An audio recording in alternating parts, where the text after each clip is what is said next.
The V6 version of the Volkswagen Amarok has helped reshape the top end of the ute market, and now Volkswagen's gone a step further with this guy, the Amarok 580. It's an even more powerful version of that same V6 engine. Here are 5 things you need to know about the latest addition to the Amarok family.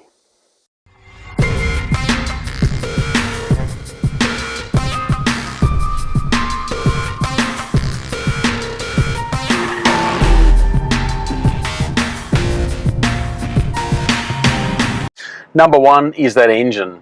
It's the same basic engine that you get in other Volkswagen Amarok V6s, except this time round they've eked a bit more grunt out of it. So 190 kilowatts of power, 580 newton meters of torque, so that's stepped up, and that obviously gives you the 580 badge on the back of the car.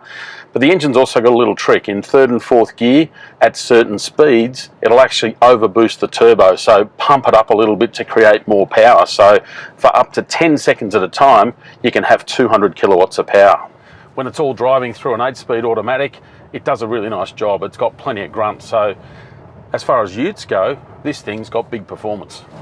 Number 2, this engine is only available on one model. This one, the top of the range, it's called the Ultimate. So whereas you can get a V6 Amarok starting from about 50 grand, this one's 72 grand. So to get that little bit more grunt, you've got to pay a heck of a lot more money.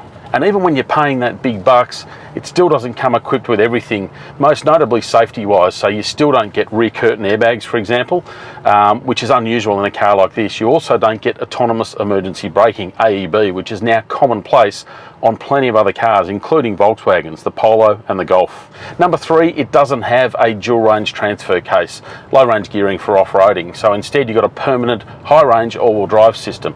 Now for 99% of what most people are ever going to want to do, that will work absolutely fine. And it's surprising what you can get away with in this car. It is a seriously capable off-roader. But for the absolute nth degree of going off-road and full-on rock hopping, some people may miss that low-range set of gears. Number 4, it comes with 20-inch wheels standard.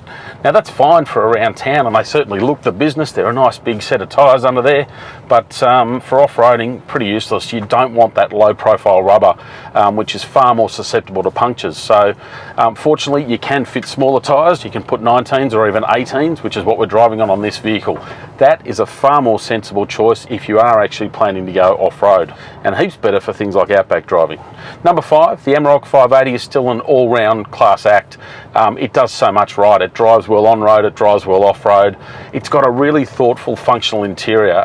Yes, it's starting to show its age a bit, and you got some hard plastics here, but overall, it's well put together in terms of, you know, good thoughtfulness for storage areas. So add it all up, and you've got a really well thought out truck. So there it is, the Amarok 580. Certainly an impressive engine, although it's a shame you don't get it in the other versions of the V6 Amarok.